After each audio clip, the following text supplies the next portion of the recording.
स्वामी जी प्रणाम जी। अच्छा, मनुष्य जन्म का असली लक्ष्य है भगवत प्राप्ति। ठीक है। अभी हम गौण कार्य में घुसे हुए हैं, तो मेनली जो भगवत प्राप्ति करनी है, तो असली हमें समझ में आता है कि अध्यात्म का अर्थ है आत्मा का अध्ययन। अब उसमें सबसे पहला प्रश्न उठता है, जब जीव की परिभाषा शास्त्रोयुक्त कही है कि समान चेतन के आधार पे अंतःकरण पे आत्मा का प्रतिबिंब जब पड़ता है तो जाके जीव खड़ा होता है।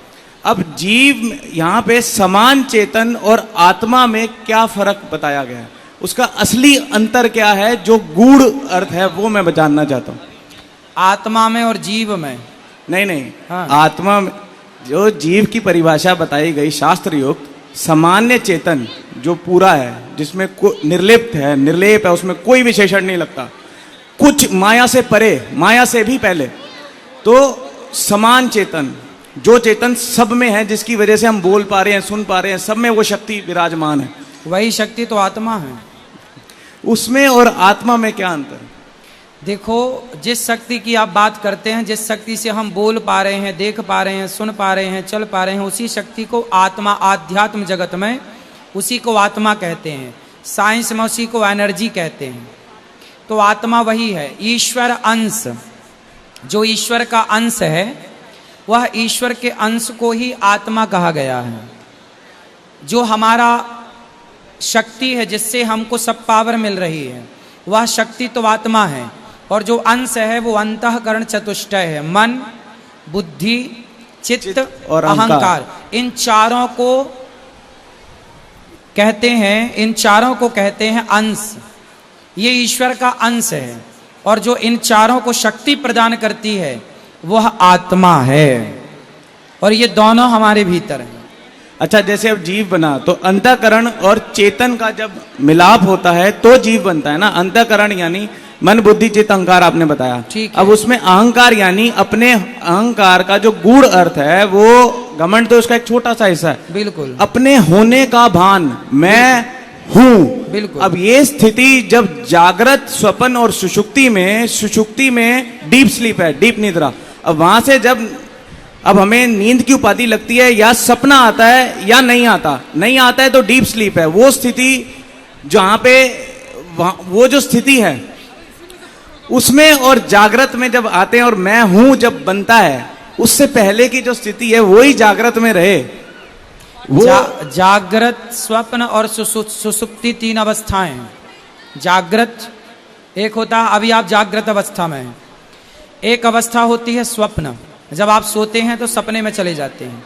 और एक होता है कि आपने कोई सपना नहीं देखा और इतनी गहरी नींद आई कि कब सवेरा हो गया, एक नींद में पता ही नहीं चला। उसे सुसुप्ति अवस्था कहते हैं। अब इसमें आपको जानना क्या है जी? सुषुप्ति की जो अवस्था है उसमें जानने वाला कौन है? क्योंकि सुबह जब उठते हैं जागृत में तो कहते हैं मैं बड़े आनंद में सोया, तो कोई तो तत्व था ना वहां पे जो जान रहा है मैं बड़े आनंद में सोया, लेकिन वहां पे अनुभव, स्मृति ज्ञान है। वही तो है जीव, जानने वाला ही तो जीव है। अंतःकरण चतुष्टय वही तो जानता। अंतःकरण चतुष्टय तो सुषुप्ति में तो कोई दूसरा है ही नहीं। सुनिए, ऐसा है ना बेटा, सूक्ष्म शरीर होता है।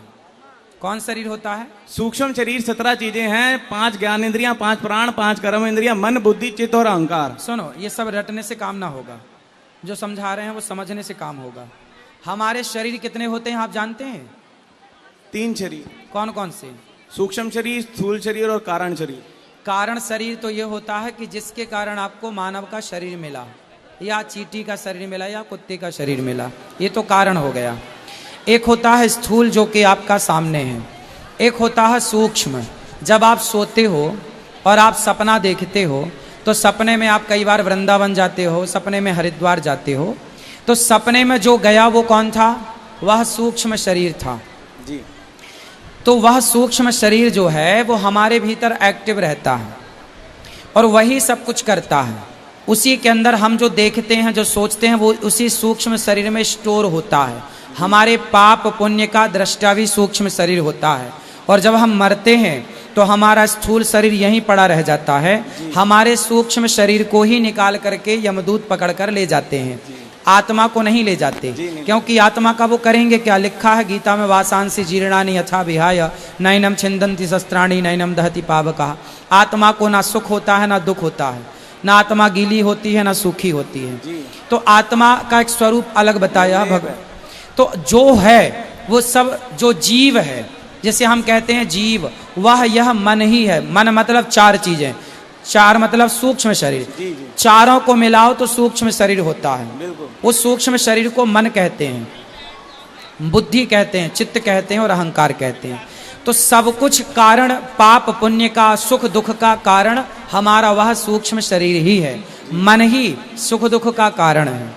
अब ये बहुत गहरी बातें हैं। अब जो जानने वाला है वो मन को भी जान रहा है, बुद्धि को भी जान रहा है, चित्त को भी जान रहा है, अहंकार को भी जान रहा है, और जानने वाला अभी भी है। आप और मैं बात कर रहे हैं तब भी है वो। हाँ। जानने वाला जो चेतन शक्ति है वो आत्मा है, वो आत्मा है। और उस आत्मा और परमात्मा में कैसे अंतर किया जाए? अंतर इतना है कि जैसे गंगा नदी है और गंगा का पानी आपने एक बोतल में भर लिया, तो जो बोतल में भरा हुआ पानी है वह गंगा का तो है, पर वह गंगा नहीं है।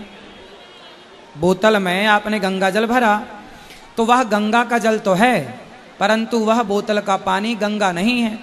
वह गंगा है अंशी और यह है अंश, बोतल का पानी। उसी तरह ईश्वर है अंशी, जैसे गंगा और गंगा का जल एक बोतल में, उसी तरह ईश्वर और ईश्वर का अंश, हम सबके भीतर जो आत्मा है वह ईश्वर का अंश है।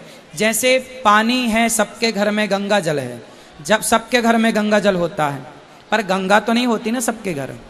उसी तरह ईश्वर एक है, पर उन ईश्वर के शक्ति आत्मा के रूप में अनेक जीवों में विराजमान है। वही शक्ति चींटी के अंदर, वही शक्ति हाथी के अंदर, वही हमारे अंदर, आपके अंदर, उसी का नाम आत्मा है। जी।